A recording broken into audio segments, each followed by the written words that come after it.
When you were born, the umbilical cord was wrapped around your neck. Yep.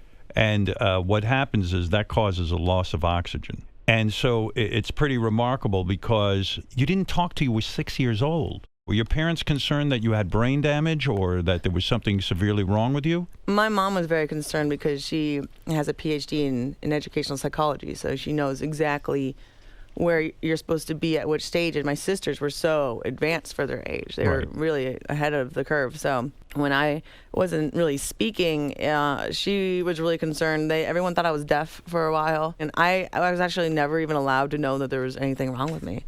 Wow. I never really found out later. I remember being frustrated a lot that people wouldn't understand me when I was trying to communicate with them.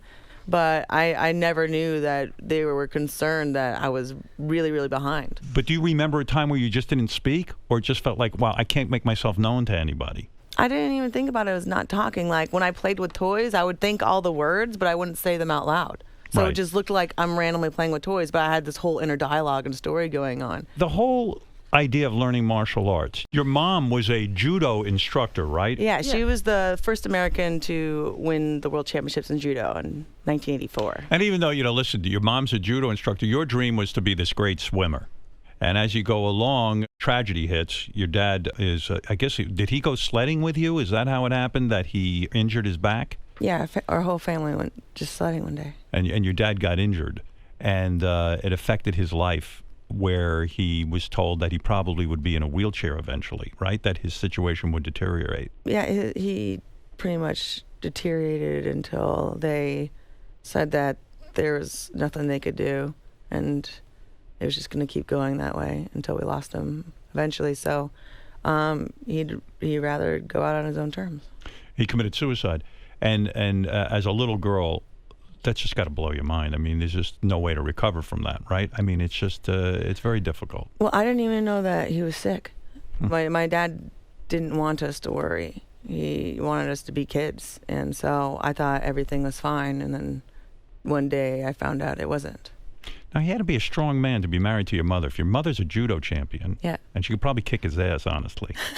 Right? You got to be a special kind of guy to date someone who can just beat the shit out of you at any given moment. Yeah, my mom told me this story once when they were still dating and they were like walking along on the beach, and he was like, he's like, you can't throw me. Big mistake. My mom, bam, throws him down right in the sand, and he loved it.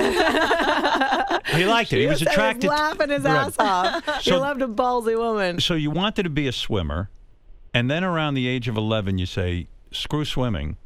I want to be like my mother. I want to be a judo champion.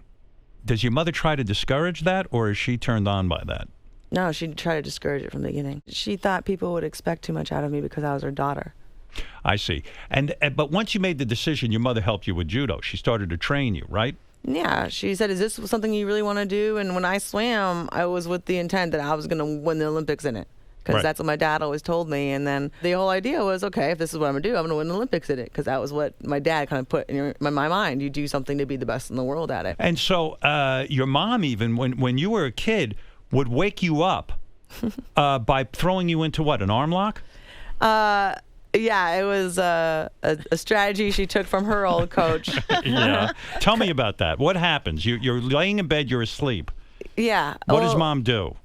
Sometimes. She wouldn't do it all the time. She'd keep me on my toes, So it wasn't like every morning I knew it was coming. But every once in a while, I don't know if she had an extra cup of coffee or what, she would wake me up and she would go, always be ready. And she would jump on me and she would either try to armbar me and I had to slip out, or she would be like, always be ready, armbar. And then I would have to do an armbar on her. Wow. And even if I was watching TV, I have this tick now where I can't have open space behind me because she would just sneak up behind me and throw me in a rear naked choke. Like, be ready. So your career trajectory is you go to the Olympics, you do very well. You didn't get the gold. Of course, you're probably pissed at yourself because you're a perfectionist in this field.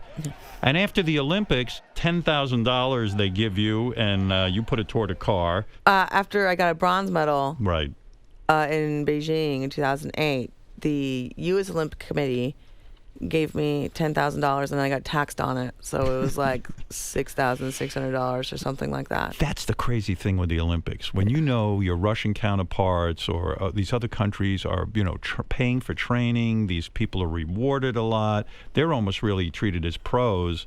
you're off on your own. Because when you're training for the Olympics in this country, most athletes don't have any financial support. It's almost impossible. And then you got out with a bronze, you get 10 grand, like you say, it gets taxed.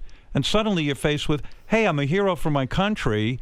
And guess what? I'm going to go work at a McDonald's because I have nothing. I still have to pay the bills. McDonald's, but Where'd you go to work? I got 2 bartending jobs and a cocktail waitressing job. I was at Gladstone's in Malibu, the Redwood downtown, and I was a cocktail waitress at the Cork on Crenshaw and Adams. And yet, why was your family so upset with you when you became an MMA fighter? Like they were like, they kind of said, we're not proud of you. That's not what women do. Women aren't supposed to be in the ring fighting.